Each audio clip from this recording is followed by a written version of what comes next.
Sveiki. Tai aš esu Gabrielė Vitkevičiūtė iš Kauno. Paskutinius 3 metus dirbau hostingere, kur pradėjau savo kelionę nuo Customer Success specialistės ir pakilau iki Product Associate pozicijos. Dirbdama šioje pozicijoje buvau komandoje su UX ir UI dizaineriais ir supratau, kad dizaino darbas mane labiau domina, todėl nusprendžiau pakeisti savo darbą ir sekti labiau kūrybiniu keliu. Taip atsiradau Baltijos technologijų institute multimedijų kurse ir įgijau grafikos ir UX UI dizainerių žinių. Tai šiandien norėčiau jums pristatyti savo Sculptify svetainės kūrimo įrankio projektą.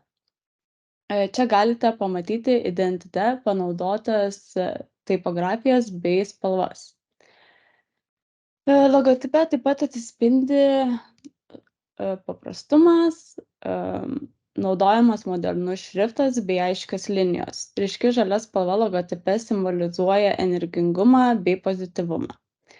Toliau galite pamatyti logotipo panaudojimą ir šiam projektui taip pat sukūriau ir svetainę. Čia pavaizduota tinklelio sistema bei dizaino komponentai. Stiliaus gidas svetainėje buvo panaudotas, pritaikytas prie jau sudaryto Sculptify vizualinio identiteto.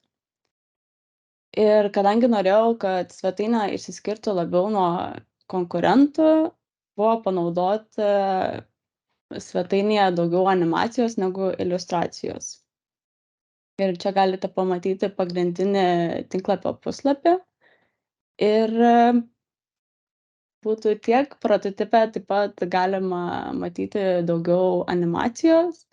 Tai kviečiu apsilankyti mano Behance profilyje bei pamatyti šį projektą išsamiau ir patyrinėti animacijas iš savo pusės. Tai ačiū už dėmesį.